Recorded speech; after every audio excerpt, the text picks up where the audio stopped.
The Alpha Podcast with your hosts from LarsenPress.com, Adrian Larsen, and from TMNutrition.net, Tony Montgomery. Hey guys, this is the Alpha Podcast. This is, did we ever come up with a nickname for you yet? Or are we still working on it? Not one that I've accepted yet. So okay. I'm in denial of the Mount Me one. What I would appreciate is if people could submit recommendations for Tony's nickname. So I think the ones I've came up with are Tony Mount Me Montgomery. And then I think we also went with like meat sweats. Yeah. Or, I don't even know what that means. I'm not sure either. Sounds very anti-Semitic. So he suggested maybe something a little bit less attached to like Mount Me, or maybe like less douchey. Less douchey. But then he made fun of the Larsen press. So I guess I don't really care. I hope we get some good nicknames. And I don't know, maybe like whatever name we pick for you, I'll send that guy a free T-shirt. Maybe if we can get a nickname, that way I can invent an exercise, and then they can name it after me. And I'll probably just pick an exercise that's been around for, I don't know, a couple decades. Sure. And then just do something just slightly different, and that way I can call it the Montgomery press or something like that. I don't know. I'm working on it. It would be way better if you said Mount Me press. Like that, if we could get this storm rolling, that would be perfect. That's kind of like almost like an oxymoron, though. You mount me and press it. Yeah. That would kind of defeat the purpose of the mount. It could be like a bro spot. Maybe if I ever get into MMA, then mount me could fit really well. Yeah. All right. So we need to come up with a better nickname. So you guys need to work on that. So we have a fairly decent sized competition coming up in the Portland area. April 16th. Chris Duffin and Rudy are putting together an APA competition that's going to qualify for Worlds that I believe are being held in October or November of this year, which to be able to bring Worlds to the Portland area, I think that's pretty huge. Something that hasn't been done for a long time. I remember back in maybe like 97 or 98, I think the Wabdol Worlds was held in Portland, which I'm not sure why. We attract... Not even sure what that means. Yeah, well, I mean, you know what it means. I don't know what Wabdol is. You don't know what Wabdol is? No. I think it's the World Association of Bench Pressers and Deadlifters. Oh, so no squats. I like it. Yeah, I appreciate that. There's really no reason to squat, to be honest with you, unless you're taking a shit. Yeah. So they had their federation, and they had a 1 or 2 Worlds held here in Portland.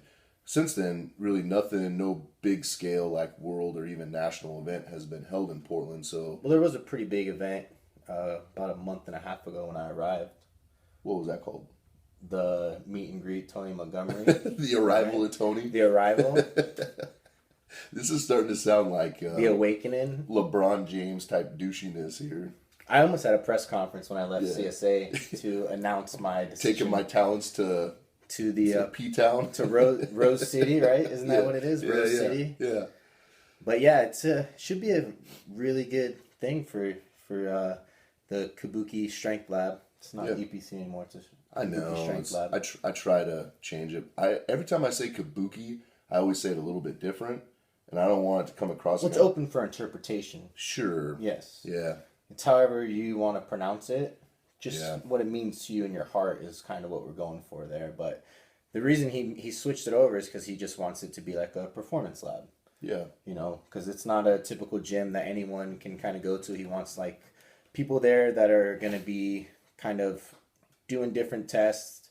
You know, kind of like if you were a professor and you had your own lab to do tests and stuff to see which performance is going to, or which programs are going to yield the best performances. So that's kind of why he made the name. As irrelevant as that is, it's going to be pretty cool to have the Worlds there in October. So this is kind of one of the meets that'll allow people to qualify for it. So it's kind of a big deal for a lot of the lifters getting into it. It provides them with more attainable goals, and it'll provide them with kind of what the topic we're going over today, with kind of a training plan to yield them the results so they can train for this meet and then peak for the world meet. So they have something long-term to shoot for instead of just kind of picking random meets here and there. They actually know, hey, this is the national level meet. Let's do it to qualify for Worlds. So then we can peak at certain times and be ready for it, which I think that would be great if more powerlifting federations had it kind of spaced out and geared towards that, to where, the best of the best come and do the national level meets and the world level meets. So yeah. One of the interesting things I think this really brings to like some of the local lifters is that they get to see people that maybe they wouldn't typically get to compete against. I'm hoping it brings in more people from all different areas. And so what I mean by that is you have the guy that like is the 242 full power guy that maybe is like a junior who's never really competed against anybody in his life, because there's not just a ton of lifters. Or, you go to a normal just state competition, there might be 50 lifters. So right. Hopefully this will draw in some competition for those kind of people so they can really tell where they're at versus just getting a first place trophy and going home. Yeah, no, definitely. And it gives them the opportunity to come out to meet me. And if they need a handoff, I can do that. But that's about as far as it goes with the meet and greets. Are you offering like handoffs for everybody or just highest bidder? Okay. So, because I had imagined like 275 bench would be tough for you to kind of get out of the rack. So I thought maybe there'd be like a weight limit. No weight limit. Okay. No. Those are getting pretty big. I don't need a weight limit for that. It's getting pretty big. And there'll be a waiver to sign if you guys come and you take unsolicited pictures. You will be seen by law enforcement on the way out. Yeah. So, but it should be. We do have a lot of lifters from the gym getting ready for it and gearing up, and it's gonna be a lot of fun. I think there's gonna be some really good big time lifters there, like one of the Kabuki lifters, Sean Doyle. Mm-hmm. I only know him as Doyle, so I'm pretty sure it's Sean, right? He's shooting for a 2,300 total, and then Amit is coming down. And he's shooting for a big squat and a big total as well. And then there's just, like you said, so for people to come and see that high level of lifting is huge, because you don't really see that at a lot of local shows. And, there's a bench press only guy coming too. I was just going to say, I think you're kind of missing. It's irrelevant. We're missing like probably the biggest name. Well, it's powerlifting. No, me and Duffin aren't doing it, so we're not missing that big of names. Yeah, so If so there's this other guy named Adrian who's probably gonna, if he's able to do it. I think you mean Andre. Oh yeah, Andre. Yeah. No, he's not doing it. He's too weak. All right. But there's a Your girlfriend's doing it. Yeah. It's her second meet?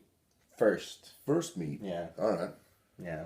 I wonder if you think I could talk her into doing the Larsen press just to show you up like, hey, Tony, guess what, everything you showed me? Screw you. I'm going this route. Depends on what day of the week you catch her. Okay. Yeah. It's a day-to-day thing right now. Okay. Yeah. So it'll be fun to see the beginner lifters get to intermingle with some of the top level lifters, and they can kind of see how they prepare mentally and prepare for the for the warm-ups and all that stuff, because going into any type of meet, it's always a learning experience. So being able to see someone perform at a high level and see how they carry themselves and how they do it, it's kind of important. So yeah, I think that'll help out a lot, and then that'll kind of get everybody ready and geared up for the world meet as well, kind of like what standards should be set and stuff. And I'm not exactly sure how you qualify. Do you know how to qualify for the world meet? I think you have to either win or top three in your weight class. Top three in the weight class? Yeah, I think it's top something in the weight class, 3 or 5, yeah. So, everybody has something to shoot for.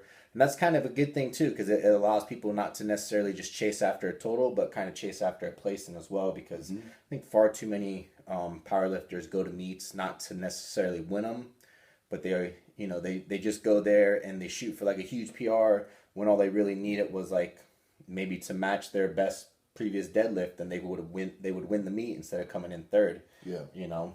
So it'll kind of allow them to have a little bit of strategy going into it, which would be pretty cool. I like it. What other kind of big meets we have coming up? That's it. That's it. We have a... Nope. That's it. That's it? Yep. End it there.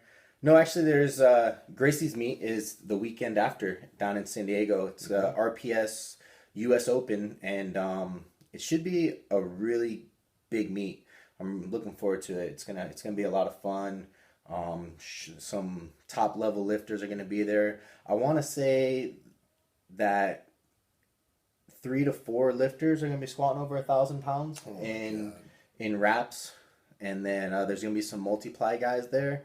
So it should be fun. For me, it's a real kind of like figuring out how to warm up and do everything, with the multiply guys, because I know their warm ups are gonna be a lot different. So it's gonna be different for me to go to this meet and see how these guys are doing stuff and kind of like making sure everything fits within that realm of warm ups and stuff. So that's gonna be very interesting to see, because I'm not exactly sure how that's going to go.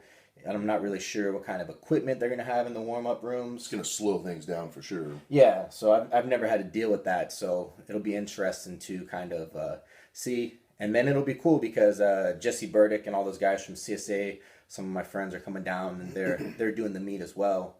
So it'll be good. I can kind of just, because Jesse's been intertwined with geared lifting and raw lifting, so I can kind of just follow what he's doing, and I'm sure he'll be there to help me. Better be there to help me. One of the cool things is I know that you've really had this kind of in your vision for a long time, not like a long time, like years, but you've really kind of put your body through a drastic change getting ready for this. You bulked up, you're trying to get bigger, trying to put more mass on, going up in a different weight class. Yep. And it's all based on just trying to be better and get a better total for this. So Yep. How did you do it? Like what kind of strategies did you take to put yourself in a position to be at the best spot possible for this? Well, I think for me, kind of knowing what meet I was going to do ahead of time. So I think Gracie posted this meet up in like October or September. So I already had my mindset that that's what I'm going to do, and that's kind of what I've been preparing for this whole time. So having a good bit of time dedicated to doing some more hypertrophy training and trying to put on size, and then having to be able to kind of dissect it from there with a strength phase and then a couple peaking phases to get me ready for the meet. So this is kind of one of the first meets that I'm able to kind of sit down and plan out so far ahead that I knew exactly what I was doing leading up to it. And I knew, I've been around enough big time lifters to know, like, you got to get big in order to lift big weights, right? So you got to eat and you got to put a lot of calories down in order to perform well. So for me, I knew that I had to slowly, incrementally, like, increase my calorie intake over time. And I got it up to like 5,500 calories, and I was able to maintain 250 to 246 pounds with that calorie intake. So I know that I'm at kind of like my optimal level of nutrition, and then I'm at my optimal level of training going into this meet. And it was all based on from day one, 6 months out, slowly, incrementally building it up into different phases of training. And I think that's, a lot of people don't really think about that. A lot of people, they'll go into their off season and without any real meets in mind, and they'll go from kind of randomly just goofing around, training, having fun. They always say, oh, it's time to have fun and train, and it's off season, so I'm just going to do random stuff. And I don't really think that kind of correlates well to a good plan. If you talk to most Olympic weightlifters getting ready for the Olympics, their plan is set up in 4-year spurts, right? So they train with everything with the sole purpose to be ready for the Olympics. If you talk to a lot of guys and a lot of big name lifters or a lot of high level lifters, they'll tell you, there's only so many meets you can peak for in a year, right? And there's so many meets that you can peak for in your own lifetime. So being able to have that mindset and plan it out accordingly is huge, because too many people try to chase certain totals and they push too hard too soon without the mindset of like, man, if I do this consistently and I have a good solid plan for 10 years, then I'm going to be one of the top guys. But they'll push too hard. They try to obtain some type of level of notoriety through social media, and they hit numbers that they're really not ready to hit yet, and it usually equates to a burnout, an injury, or just they'll hit that plateau and they don't really know where to go from there because they've never had a thorough plan to get them there. So if you can kind of, I'm not saying you have to dissect your training into, every 4 years, because unfortunately powerlifting doesn't work like that, right? Powerlifting, you're good to know like 6 months in advance, maybe. Right, and that's kind of the thing is like, I wish powerlifting would have, okay, these are the big meets of the year, so this is what you should train for to be ready for, and everybody can kind of have their meets in hand. Like when I was in California, the big meet was like California State Championships, and that was in March. And then you did that and you qualified for Worlds, and that was in November. So you had 2 meets a year that you could train for. And I think beginners, obviously, you can do meets more often, but having that mindset of like, these are practice meets leading up to peaking for these meets is important as well. So setting up your training to not necessarily peak for every meet you do, but setting up your training more so to get you ready for the biggest meet of the year, I think is a better approach to look at things. That way you have time to build on your weaknesses. That way you have time to learn different peaking strategies. I know from the research and from what I've done with myself and my clients is that every client's level of preparedness is going to be different.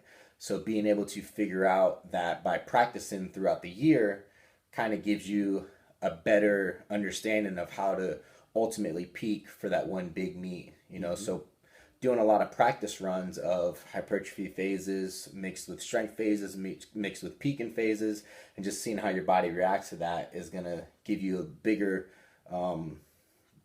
knowledge base, a bigger body of work to pick from when it comes time for the big meets, instead of just saying, hey, I'm going to go do some random off-season training, and then, oh man, I'm 8 weeks out, let me start, kicking it into gear, when they haven't really taken the time out to focus on what they need to work on. So for me, I got a lot of this understanding from talking with Max Aida a lot in Olympic lifting, and kind of transitioning that into powerlifting is, peaking for X amount of meets per year. Practice meets, big time meets are all going to require different peaking cycles, and being ready to do that with a whole year long plan is kind of the ideal way to go to be a top level lifter, because that gives you more downtime to work on weaknesses and fix any type of injuries. And then you can kind of ramp it up and build going into meets, instead of doing random stuff, staying injured, not fixing what you need to fix, and then you ramp up to the meet, and then it only gets worse. Yeah. I noticed one of the things with like the off season, a lot of people let off on the gas quite a bit. Yeah. Like they go into training and it's like you said, a little bit of a joking around, just kind of get in, get out, whatever. My opinion is I think you should take your off season as serious as you take 12 weeks out or 8 weeks out. There's still goals you should have in mind during the off season.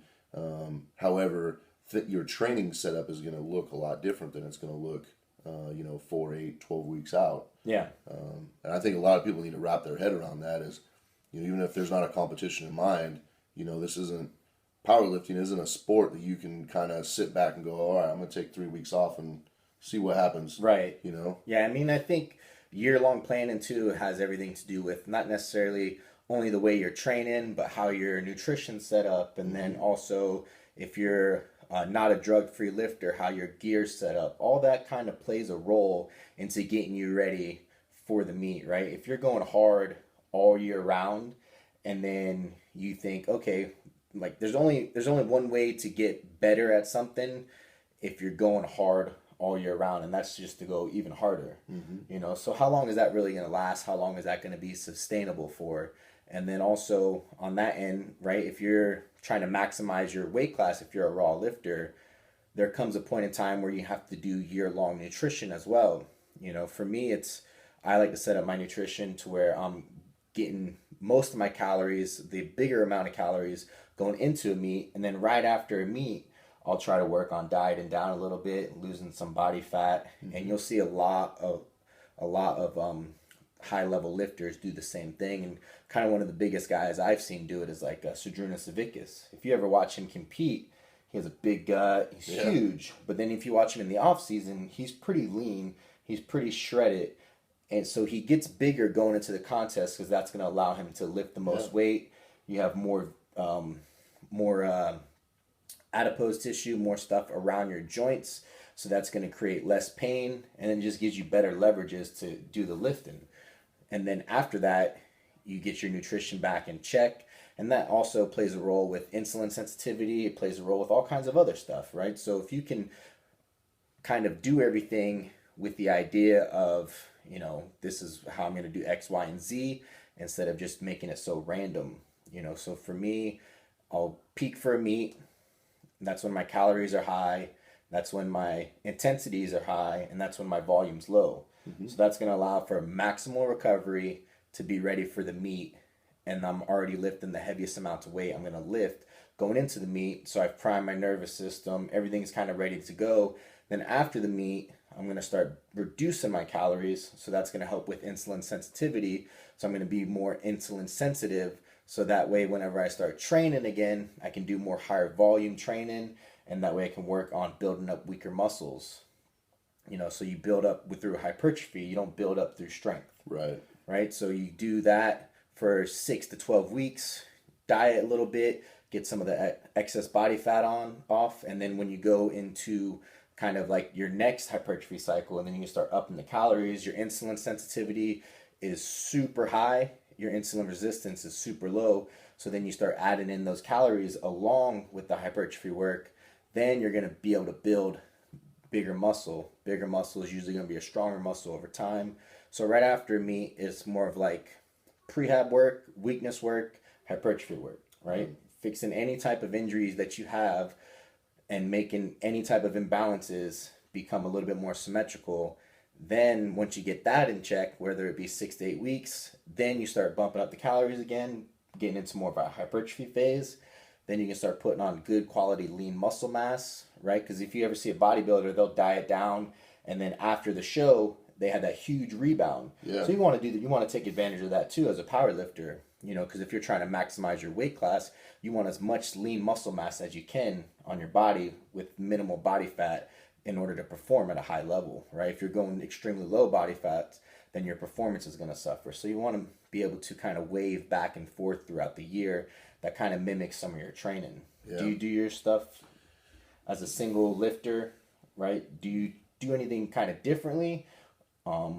And how do you approach that? Yeah, it looks a lot different. Like in the off season, I don't take as many days off, and I don't. I guess I don't really consider it like a stereotypical off season, right? Like I know how you're planning your stuff far out, and sometimes I get the benefit of doing that. But as an example, like setting up for the animal cage, I mean, I only got like a 6-week notice for that. Yeah, there really isn't time to like set up for, you know. So one of the things I do is when I know I'm, 16 weeks out or 12 or more weeks out, I train a lot more often. I'll train 5 days a week. Yeah. Because I'm worried about recovery, but I'm not as worried about recovery. I'm not worried about banging my body up as much. But however, when I start to get a little bit closer, maybe about 12 weeks and in, obviously the volume decreases tremendously. Yeah. I'm slowing my training days down to, instead of maybe doing 5 days a week, I'm only doing 3 days a week. And I'm trying to get more rest because all of my lifts I'm going as heavy as I can versus trying to build up muscle. Yeah. Kind of exactly how you described how you set yours up. I'm fortunate enough that since I am a bench only guy, I don't have to worry about doing all 3 lifts. So, I'm still not forced to be in the gym 5 or 6 days a week. Right. I'm fortunate enough to get my work in 3 days and then get plenty of rest. I'm getting the rest before and after each training day. Yeah. Which is pretty fortunate. Yeah, no, I think that makes a big difference is like knowing what your body's capable of and then kind of planning out your days accordingly. I know for me, as soon as I get into the heavier lifting, I start getting a little bit more achy. So I know that I'm going to need, like after heavy squats, I know that my elbow might be a little bit achy or my shoulder might be a little achy. So I'm going to need that rest day before my bench. So I wouldn't set it up to where I squat, then bench. So you also want to take into account like recovery for your planning as well. There needs to be time for recovery so that you're healthy going into different training cycles. And the way I like to look at it is like each training cycle builds upon the other one, right? So if you take the time to get healthy and you take the time to fix imbalances, then you go into another phase where you're building up on weaknesses. You're not going to have those nagging injuries around. And then if you go from the weakness phase to the strength phase, then you'll be able to see that if all your hypertrophy work and all your prehab work is going in the right direction to see if it's going to potentiate into more strength over time. And then after your strength phase, you can go into a peaking phase to see, okay, all this made sense, all this worked together, and I've had a great training cycle and I'm the healthiest I've ever been. And I think a lot of times what people need to consider is they have this like glamorization of training, right? They want to go in there, and I know it's a hobby to some people because obviously you don't get paid for it, but if you treat it like it's an active sport, right? You don't go into, say you have a football player, right? If they're going to practice, it's not fun. Yeah. They're in there practicing to replicate game time situations. So when you're going into train, I know a lot of people say they want to go and have fun, right? So let's throw on some bands, let's throw on some chains, let's throw on this, let's do that. And they'll do that to kind of break up the monotony of it. But you have to realize, right, why you're doing stuff. If you're just doing stuff because you want to have fun in training, you're probably not going to get better anytime soon.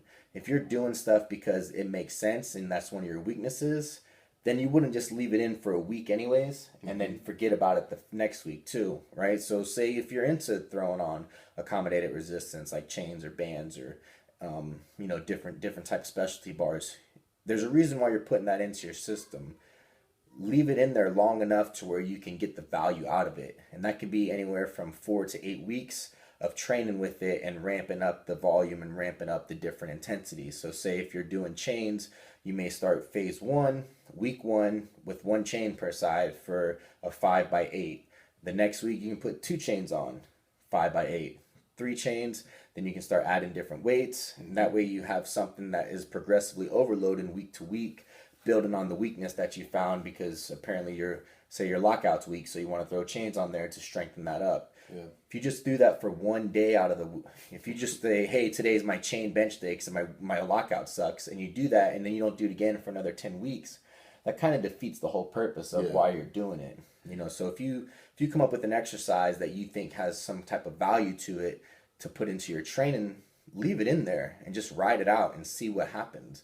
Because if you don't do it for a good 6 to 8 weeks, you're never going to see the value of it. And you're just going to think, maybe it didn't work, maybe it did work. Who knows, right? So you got to be able to find those exercises that work for you and just ride them out. You look at the guys like Jesse Norris, if you ever watch his training, he does the same thing almost every single day. Yep. Squats, and you can see it's like 585 for sets of 8. And then the next week, 585 for sets of 8. Yeah. And then the next week. It's like, it's boring. But he just happens to be one of the strongest guys out there. Exactly. Yeah. And I guarantee you, if you look at any top raw lifter, there's going to be a lot of consistency in their week-to-week training for phases of 6 to 12 weeks. They're not just randomly selecting exercises that they just want to have fun with. They're in there to put the work in to get better. And I think far too many people go in there with the mindset of, off season, it's time to have fun. Let's just throw some stuff around without any clear thought of how to progress and get better and work on their weaknesses. One of the things I was actually talking to somebody about it today was having fun in the gym. And they said, every time I go in there, I feel like it's work. And I go in there and I want it to be fun. And my suggestion to him was, this is how I approach it. Going to the gym is fun for me, right? Yeah. It is fun. But it's fun because of the people I surround myself with. I have training partners or people that come in, like when you come in and bench, it's fun because we make it fun by some of the joking around or maybe different challenges or those types of things to make it different and fun for us. it isn't fun because I'm going to go in and do my favorite exercise like calf raises because my calves are super huge. Yeah. And then walk out and go, oh man, I got a good pump and I'm out. And I think a lot of people have to understand training is always going to be work, but you don't want to look at it maybe necessarily as you going in and clocking in at work, right? Nobody wants to go to work and sit there for 8 hours in a cubicle answering a phone. But if you surround yourself at work with a bunch of good people that make your work fun, that it makes it so it's enjoyable. Yeah. And it's the same thing with the gym. Just make it so that it's fun in the regard of what kind of different elements you can control. Right. And I mean, everybody's level of fun is going to be different. Like for me, I think fun is getting ready for a meet and performing at my best at the meet and taking first place. Like, and being that's happy fun. with your performance. Right. That's fun. So I know what it's going to take to get there may not be the most fun in the world, right? Going to the gym and doing high volume pulls are not fun, but doing singles all the way up to the meet is not going to get you better, so you doing the work in the gym doesn't necessarily have to be fun if your main goal is to be the best, and being the best is a little bit more fun for me personally than training just for fun. If you just want to train for fun, that's cool. That's called exercise. Go and do that. Have all the fun you want with it. But when you want to be competitive and you want to be one of the best in the country, then it is work, and you have to learn to enjoy the process, not necessarily the exercise. Right? The process, the day-to-day grind is going to make you better, because it is a grind, right? Because every day is not going to be fun. Every day, it's not easy. Right? It's not easy, and not every day is going to go as planned either. But to know that the work you're putting in is going to amount to something far greater than the level of suck at that moment, it should be enough to keep you going if you're taking it serious. One of the things I like to compare it to is Disneyland. So when I went to Disneyland, preparing for Disneyland, I was like, man, it's going to be so much fun. And I got there and I was like, this is horrible. Yeah. Right? Like there's so many people, there's so many lines, it's hot, and it's stupid. Probably about 2 weeks after Disneyland, it was like, man, Disneyland was fun. I should do that again. Yeah. And you start planning for it again. It's kind of like cutting weight or preparing a far ways out, You're thinking about it, and once you've accomplished your goal and it's all done and you can sit back and exhale for a second, and you're happy with your performance, I mean, that is like, it makes every single day or every time things got hard completely worth it. Right. Completely worth it. Yeah. And that brings up a good point. Like, being able to have that mental toughness to know what you're doing is the right thing, and to go in there and know that, hey, it's going to be a daily chore to make sure that I'm eating right, to get my 8 hours of sleep. It's fun to go out and party. It's fun to go out and do these type of things, but there's going to be certain sacrifices that are going to need to be made in order to be the best. And that also comes down to exercise selection and training considerations and planning out your cycles and doing all that stuff. It's not always going to be rainbows and unicorns, as they say, right? I know. It's going to be a lot of hard work. But if you can kind of plan it out and have a why and a rhyme and a reason to everything, and just kind of ride it out and trust the plan, then you're going to end up the happiest you can be, because whatever you produce on that platform is going to be exactly what you wanted. So like Adrian just said, all that hard work, all that planning, it's going to suck at the moment, but when it's all said and done, you can kind of look back and be happy with the amount of work you put in to get to that goal that you were striving for. How many times a year should somebody compete? We kind of talked a little bit about kind of like smaller meets that are kind of preparing you for the big meet. Yeah.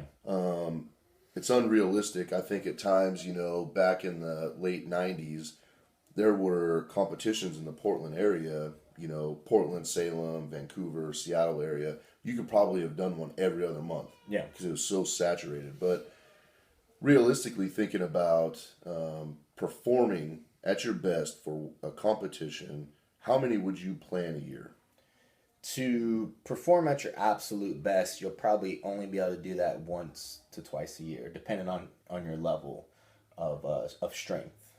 But that doesn't mean like that's all the meets you should do. There's going to be a lot of meets that you should do as a beginner to get practice, right? Because every meet and every training cycle presents its own challenges that you need to get better at. So I would say For an advanced level lifter, 1 to 2 meets a year. For a beginner lifter, anywhere from like 4 to 6 a year could be fine. As long as you're seeing progress. As long as you're seeing progress, as long as you're not getting beat up, and as long as you know that like there's certain meets you should peak for, and there's just certain meets you should just do and train into, and not have it affect your training as well. So if you're doing 6 meets a year, 2 of those meets you should fully peak for. The other 4 you should just kind of train through just to see where you're at, and that can kind of give you kind of that guide to where your training's taking you. That's why some people, they'll do like mock meets in their gym, or they'll do, maxes without competing, kind of let you know where your training's taking you, if you're on the right path or not. Because there are definitely times where if you're a beginner, you need to make sure that you're on that right path. So testing out your strength here and there is important. So why not do it at a meet so you can practice and learn? So that's an interesting approach. I always, I changed my heavy bench day, or my bench day in general, to Saturdays. Yeah. And the reason I did that is for this reason. If there was a meet that came up that I wanted to do for fun, it's going to fall on a Saturday. Yep. I would just consider that a training day. Yeah, I'm not going to go out and go for a PR. If it's there, it's there, but if it's not, it's not. Right. Also then doing stuff like seminars. If I go do a seminar on a Saturday, I can also bench that day. Yeah. I can work with the people I'm working with. Yeah. So you don't look like a sissy. Yeah. I mean, you go there. I'm talking about late drive, and and people are like, what? Yeah. Yeah. It's like, I thought this guy was strong. You're like, no, I benched yesterday, guys. Sorry. Today's my arm day. Yeah. You're just doing like curls, push downs and stuff. Yeah. So I kind of design that around those types of things, and it's okay to do that. It's okay to have a competition pop up, or as an example, charity meets. Those come around from time to time. Yeah. And just looking at it and go, you know what, I'm going to go there and consider this a training day and just have fun. Yeah. And I think people should do that, especially if you're just trying to look at getting experience. Right. Just call them practice meets. Call them what they are, knowing that you're not going to be at your highest level, but it's okay because you're practicing and you're seeing where you're at. And, if you can hit a PR while you're training and you're fatigued, then your training's kind of going in the right direction. If you don't, and you say you miss this, at least you can kind of see where you're stalling out at, right? Yeah. Because I think the only way you can gauge where you're weak at is to kind of see how you miss lifts as well. Yep. Right? And you can't really say, hey, this person's weak at this lift because on their 8-rep max, they failed this way. It's like, that's not necessarily a weakness. That could just be fatigue. Yeah. That has nothing to do with, oh yeah, their upper back rounded. Well, yeah, no shit. They just did 5 sets of 8. Yeah. Like, of course, they're going to have some fatigue to them. That doesn't mean that their upper back's a weakness. It just means that, that's just the way it goes. So being able to do those practice meets and kind of seeing, okay, well, I fixed this weakness, so now I've developed this one, so let me work on this next training cycle. I think also with some of these practice meets, you'll see that it'll really open your eyes of where you're really at. Now, sometimes in the gym, you might have that guy that touches the bar. Yeah. Or, helps you out a little bit. Or, your butt's coming up a little bit and you bounced it, but we're still going to count that as a PR, which is all those things are fine. Yeah. But these are things you're going to see in a meet to really put numbers exactly in their place. Yeah. So you can't set up programming. I'm not like 100% behind percentages, right? I don't think you could sit down and program. You're not 100% behind percentages. Yeah, does that make sense? Nah. Shit. Seems like it kind of contradicts 99% into percentages, not for percentages. Gotcha. Yes. Does that make sense? I don't know. I really wish you wouldn't have said anything, because I think people could have just went right past that. Yeah. I feel like you're calling me out. I think you're 80% into percentages 100% of the time. You're not. Yeah. So 50% of the time, I do percentages 100% of the time. You don't. But I don't like them. Yep. I think that cleared it up. So I think it's pretty clear now. I think percentages are good in the sense of training when you go to a competition, and then you can go off of that number and base percentages for training. But when you talk about like gym lifts, your gym lifts for the most part will always be a little bit higher. Yeah. So tailoring them back to where they should be based on your last competition or like a practice meet now you can kind of gauge like where you're going to be at if you choose to use percentages in training. Yeah, I'm not a big fan of percentages either. I think that 100%? 100% of the time, I am 0% a fan of them. So I think if you're basing something off of a meet you did that you run 100% peaked for and ready for, then that means every day you go into the gym, you're going to be 100% ready for that day to base that percentage off of. So I feel like if you can have a rough estimate of like, today's 60% for a 5x8, you should know kind of that general feel of like what 60% should feel like, not necessarily like 60% is this weight. Because 60% is going to be different that day than what it'll be 2 weeks from then. Yeah, so I like to use RPEs and stuff. That way people can kind of get a little bit more body awareness and learn like, okay, well, my recovery is affected by how did you sleep last night? Do you have a lot of stress in your life? And all that kind of plays a part into how you train, because especially in the off season, training and missing lifts and training to like heavier percentages or heavier weight than you should be is a good way to get hurt. It's a good way to stall progress. So I always tell people in the off season when you're trying to set up a training plan is, off season work should be based around technical maxes. So the point where your technique breaks down, that's your max weight, right? So that way when you perform the reps in training for the off season, they're perfect. They're smooth and there's no grinders. There should be no grinders in the off season, right? And I think if you can kind of work your way through that, then you're going to be able to build a lot more come the heavier training sessions.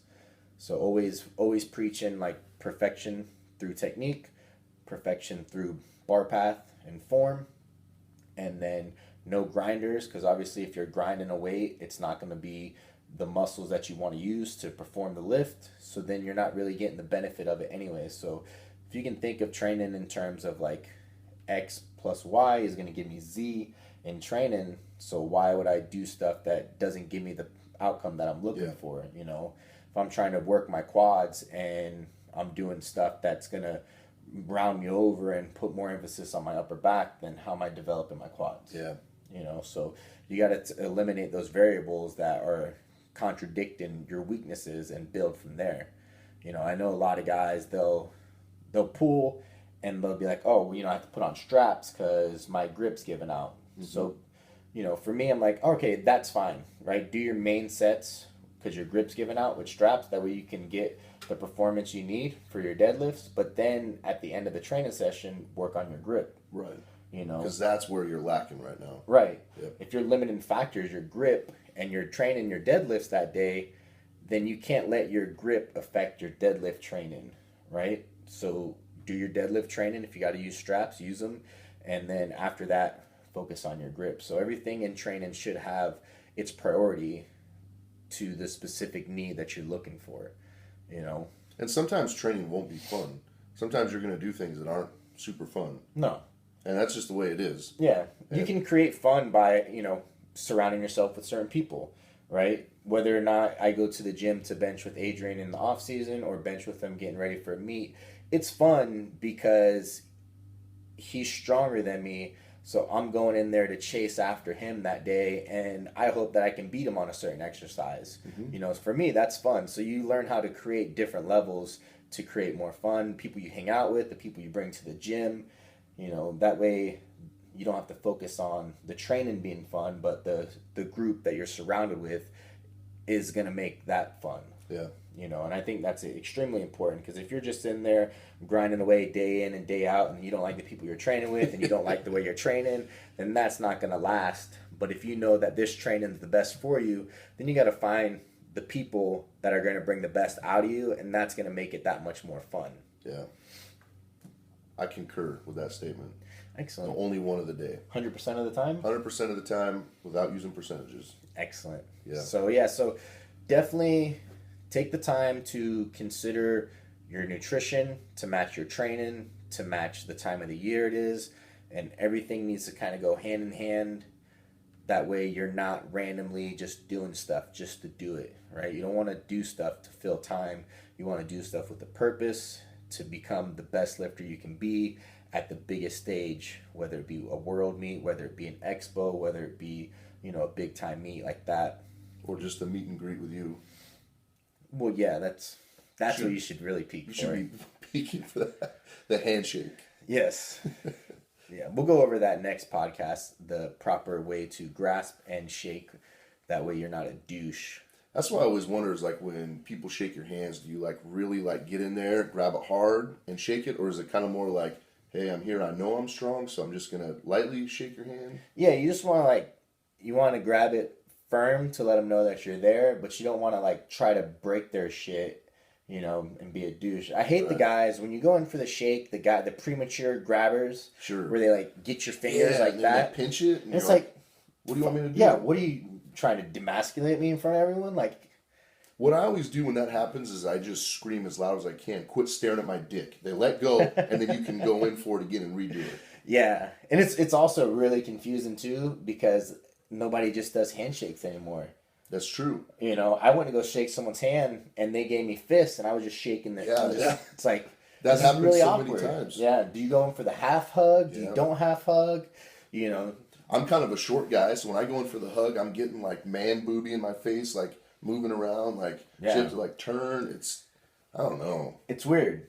There's just too much to it. There should be an email that goes out before meet and greets, this is the preferred method of meet and greet, Yeah. Firm handshake, look in the eye, be like, hey, what's up? That way there's no awkwardness there. You going for the handshake, then you're going in for one of those. It's just a lot of confusion. It's too much. Yeah. It's too much. Maybe we should come up with just a guide, maybe it could be an ebook even, of Possibly. what to expect when you're expected to shake hands. Yeah. I think that's a good one. Yeah. I don't know. I'll have to come up with a cool name for it. Yeah.